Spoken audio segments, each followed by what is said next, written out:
Morning class, let's try chemistry. आज हमारे पास हमारी नेक्स्ट वीडियो है हमारे D and F block elements की, जिसे हम कंटिन्यू करने जा रहे हैं बेटा। Today next property that we are going to study is ionisation enthalpy. आपने बहुत सुना होगा इसका नाम कि आयोनाइजेशन एंथैल्पी, आयोनाइजेशन एंथैल्पी। आपको इसका एग्जैक्ट मीनिंग जो है वो मैं आज बताने जा रही हूँ बच्चा। देखो, आयोनाइजेशन से क्या आप समझते हो? आयोनाइजेशन मीन्स आयोनाइज होना। आयोनाइज क्या होगी कोई चीज, या कैसे होगी, या होता क्या है? आयोनाइज होना मीन्स आयन का बनना। ठीक है, आयन कोई कैसी चीज बनेगी? सपोज कीजिए कोई भी एलिमेंट है, कोई भी एलिमेंट है, अगर ये इलेक्ट्रॉन ले रहा है किसी से, तो आप सबको पता है कि इलेक्ट्रॉन लेने पर नेगेटिव चार्ज आता है, तो बन गया आयन। आयन कौन सा बना? एनायन बना। आया समझ में? ई एलिमेंट था आपका, सिंपल स्टेबल कंडीशन में था। स्टेबल होने का क्या मतलब है कि अपनी लोवेस्ट एनर्जी लेवल में था, अपनी लोवेस्ट एनर्जी लेवल में था। इस लोवेस्ट एनर्जी लेवल से क्या समझ रहे हो आप? यानी कि जितने इसके पास प्रोटॉन थे उतने ही इसके पास इलेक्ट्रॉन्स थे। ये मतलब होता है, जितने प्रोटॉन्स थे उतने ही इसके पास इलेक्ट्रॉन्स थे। इसे बोलते हैं स्टेबल कंडीशन होना। ठीक है ना? प्रोटॉन तो जाता ही नहीं है, खैर, ना कोई इलेक्ट्रॉन गया ना आया, तो इसे कहते हैं स्टेबल होना। अब कोई एलिमेंट स्टेबल था, आपने उसे एक इलेक्ट्रॉन दे दिया तो नेगेटिव चार्ज आया, तो वो आयोनाइज हो गया। इसे बोलते हैं आयन बनना। कौन सा आयन बना आपका? एनायन बना। अगर यही एलिमेंट इलेक्ट्रॉन दे देगा तो देने पे क्या चार्ज आता है? पॉजिटिव का। तो अब क्या बना? फिर से आयन बना। कौन सा आयन बना? कैटायन बना। ठीक है, तो यही आयन की हम लोग बात कर रहे हैं। लेकिन बस एक डिफरेंस है कि इस आयोनाइजेशन में जो हम पढ़ते हैं वो सिर्फ और सिर्फ हम लोग इलेक्ट्रॉन का क्या पढ़ते हैं बच्चा? हम सिर्फ और सिर्फ इलेक्ट्रॉन का निकलना पढ़ते हैं। यानी कि कोई मेटल होगा, सिर्फ मेटल को स्टडी करते हैं। अब क्यों मेटल को स्टडी करते हैं? अब आपको ये बात समझ में आ रही होगी। हम क्या पढ़ रहे हैं? D and F block elements पढ़ रहे हैं, और जो क्या है? मेटल्स हैं, है ना? Inner transition metals, transition metals बताया था मैंने आपको। ठीक है, और मेटल की तो प्रॉपर्टी होती है प्लस चार्ज को ऑक्यूपाई करना, क्योंकि ये क्या करते हैं? इलेक्ट्रॉन को सिर्फ देने का काम करते हैं। क्यों देने का काम करते हैं? क्योंकि इनके पास एक्स्ट्रा इलेक्ट्रॉन्स होते हैं। That's why they all have extra electrons. वो कितने भी हो, 1 2 10 वट, ठीक है, वो फर्क नहीं पड़ता। लेकिन इनके पास क्योंकि एक्स्ट्रा इलेक्ट्रॉन्स हैं, इनको देने हैं, इसीलिए ये मेटल होते हैं। ठीक है, अब क्योंकि हम सिर्फ मेटल को स्टडी कर रहे हैं, और मेटल की एक प्रॉपर्टी है आयोनाइज होना, मतलब आयन कौन सा बनेगा? कैटायन बनेगा। ये इलेक्ट्रॉन को देंगे। ठीक है, और आयोनाइजेशन एंथैल्पी में आपको पता है हम लोग जो स्टडी करते हैं वो सिर्फ एक, सबसे पहले हम स्टडी करते हैं फर्स्ट आयोनाइजेशन एंथैल्पी। आपने 3 तरह की आयोनाइजेशन एंथैल्पी देखी होंगी, फर्स्ट, सेकंड एंड थर्ड। इस फर्स्ट का मतलब है कि अपने आउटर मोस्ट सब शेल से, फिर से बोल रही हूं, आउटर मोस्ट सब शेल से, वो कोई सा भी हो सकता है, SPDF। ठीक है, लेकिन क्योंकि हम डी ब्लॉक एलिमेंट की बात कर रहे हैं अभी, तो डी की बात करते हैं। आपके outermost D sub shell से एक इलेक्ट्रॉन का निकलना, ओनली 1 इलेक्ट्रॉन का निकलना आयोनाइज होना कहलाता है।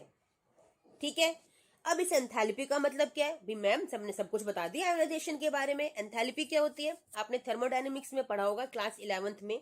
ठीक है, एंथैल्पी का मतलब होता है एनर्जी। ठीक है, यानी कितनी एनर्जी उसको लगानी पड़ेगी, किसके लिए, किस काम के लिए? आयोनाइज होने के लिए। यानी कि अगर उसको फर्स्ट इलेक्ट्रॉन अपना रिमूव करना है अपने आउटरमोस्ट डी सब शेल से, तो कितनी उसको एंथैल्पी, कितनी उसको एनर्जी रिक्वायर्ड है एक इलेक्ट्रॉन को निकालने के लिए, उसे हम कहते हैं आयोनाइजेशन एंथैल्पी। आई होप सबको समझ में आया होगा। ठीक है, एक इलेक्ट्रॉन को निकालने के लिए कितनी एनर्जी चाहिए? अब इलेक्ट्रॉन को निकाल रहा है, अब आप कहोगे मैडम वो तो मेटल है, इलेक्ट्रॉन देने का उसका काम है।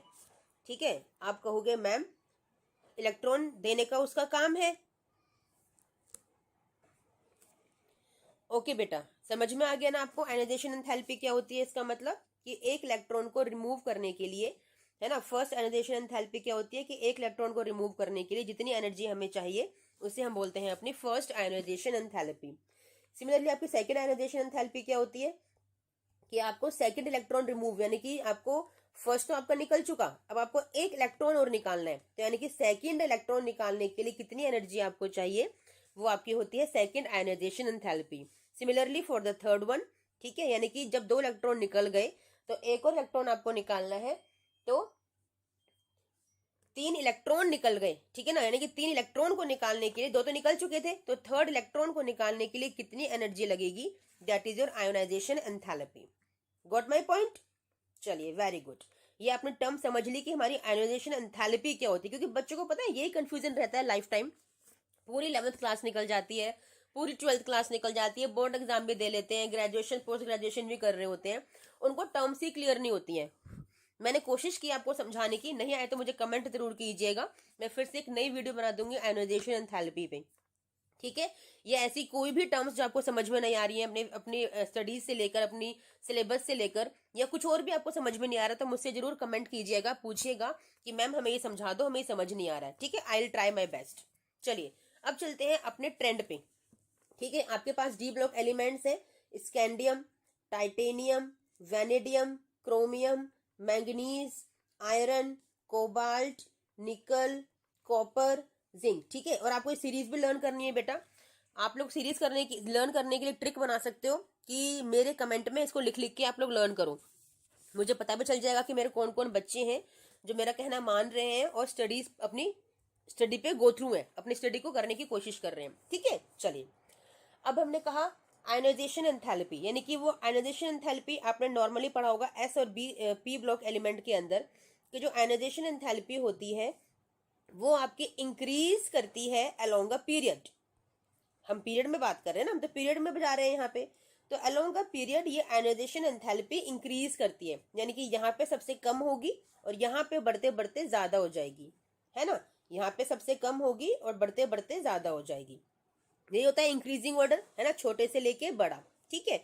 और डाउन द ग्रुप क्या करती है, डिक्रीज करती है ionisation enthalpy. Got my point? चलिए, वेरी गुड, इंटेलिजेंट स्टूडेंट्स। अब आप देखो, क्योंकि अब देखो आपको पता है, आप पहले से माइंड में बना के बैठे होंगे कि मैडम ये तो डी ब्लॉक एलिमेंट्स हैं, या तो एक्सेप्शन ही एक्सेप्शन भरी हुई होंगी।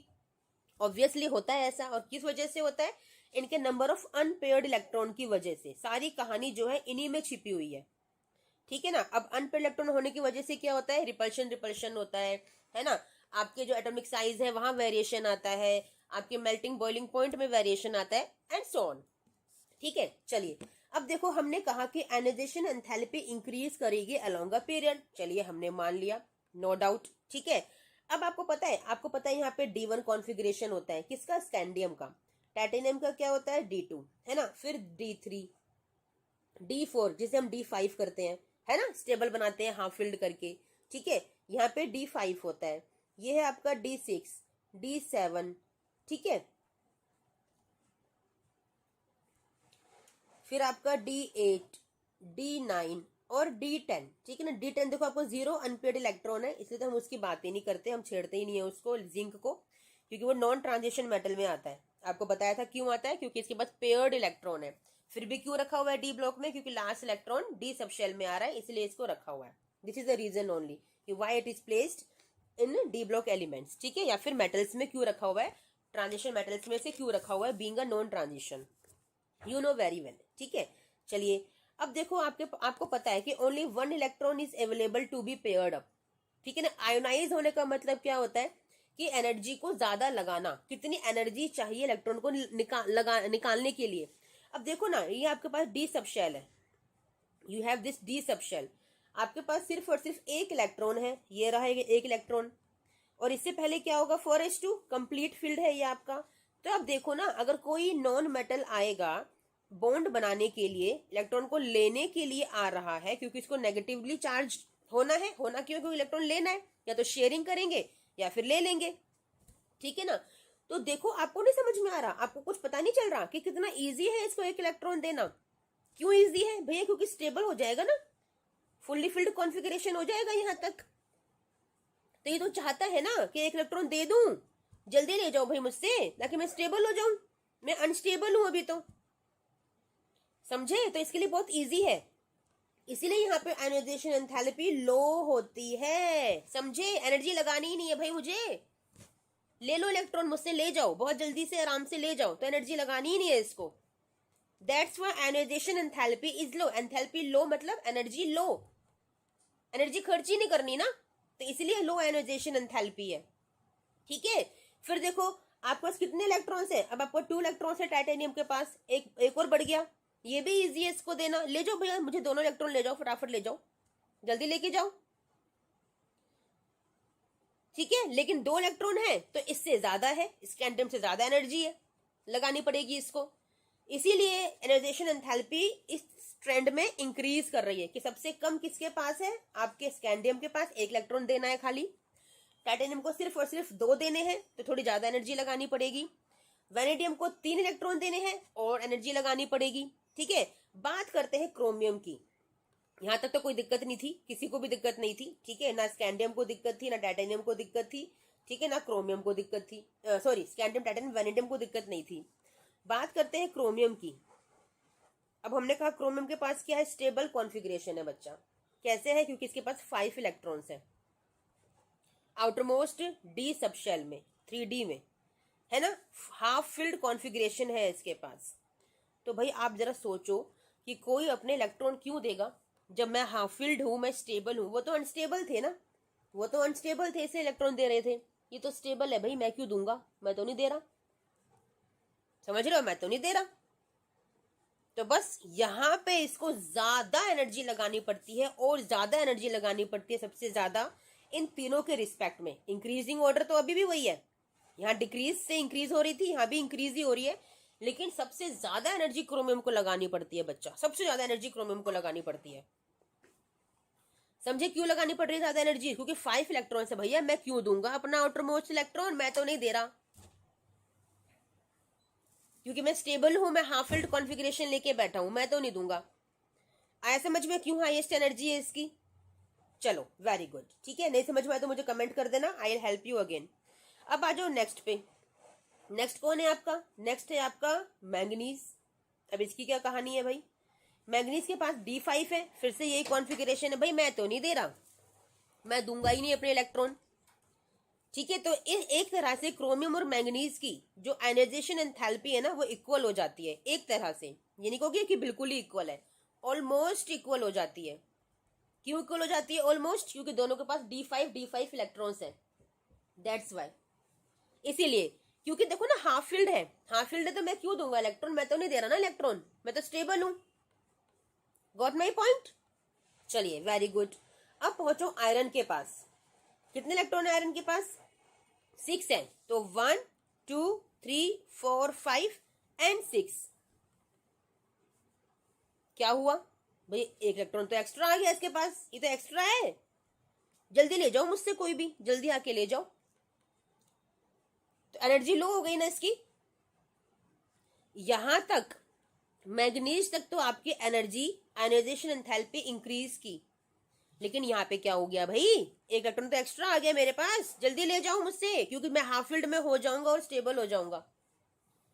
इसी को बोलते हैं आयनाइजेशन एंथैल्पी का लो या हाई होना। तो ये लो हो गई आयनाइजेशन एंथैल्पी यहाँ पहुंचते पहुंचते, क्योंकि बहुत इजी है इसको एक इलेक्ट्रॉन को डोनेट करना। ठीक है, आया समझ में। ठीक है, नेक्स्ट वाला देखो, D7 कोबाल्ट, 1 2 3 4 5 स्टेबल, मैं तो नहीं दे रहा इलेक्ट्रॉन।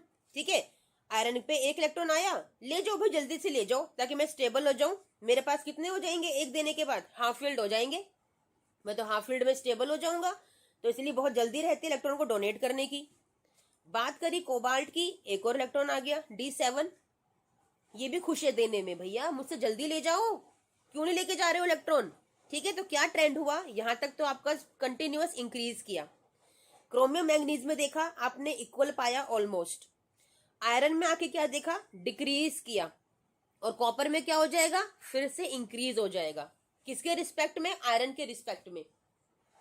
आयरन के पास तो एक इलेक्ट्रॉन था देने के लिए, इसके बाद 2 है ना, थोड़ी सी ज्यादा एनर्जी लगानी पड़ी, लेकिन ले जाओ भाई मुझसे ले जाओ, मैं एनर्जी लगाने के लिए तैयार हूं, लेकिन ले जाओ ताकि मैं हाफ फील्ड में स्टेबल हो जाऊं। Got my point.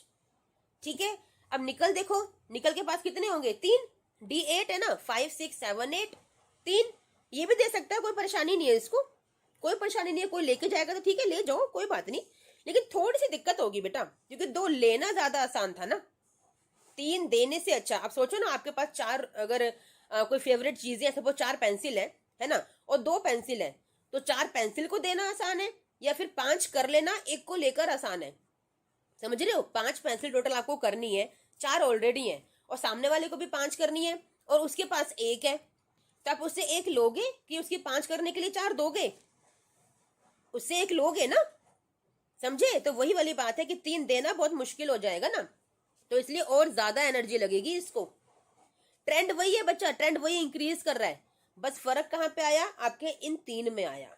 जो कहानी बदली ना, इन तीनों ने बदली, जो ट्रेंड को बदल दिया ना, रेगुलर इंक्रीज वाला, वो इन तीनों ने बदल दिया, क्रोमियम, मैंगनीज और आयरन ने। सारी बात यहाँ गड़बड़ा गई आपकी, ठीक है? चलो कोई बात नहीं, गड़बड़ा गई, हम सही कर देंगे, है ना। अब कॉपर पे आ जाओ, D9, ये रहा। भैया बहुत मुश्किल है इलेक्ट्रॉन निकालना मेरे लिए, तो मुझे कोई एक दे दो। मैं तो लेने के लिए बैठा हूं, मैं देने के लिए नहीं बैठा। मेरा तो फुल्ली फिल्ड हो जाएगा ना एक लेके, मैं क्यों दूंगा? समझ रहे हो? हम कॉपर कर रहे हैं ना, D9 कॉपर कर रहे हैं हम, मैं क्यों दूं किसी को? मैं 4 इलेक्ट्रॉन तो नहीं दे रहा आपने, समझ रहे हो? मेरे लिए बहुत मुश्किल है भाई 4 इलेक्ट्रॉन को देना। मैं बनाती हूँ ढंग से फिर से, मेरे लिए बहुत मुश्किल है 4 इलेक्ट्रॉन देना भाई। देखो 5 इलेक्ट्रॉन हुए, 1 2 3 4 5, कितने हैं? 9 है, 6 7 8 9।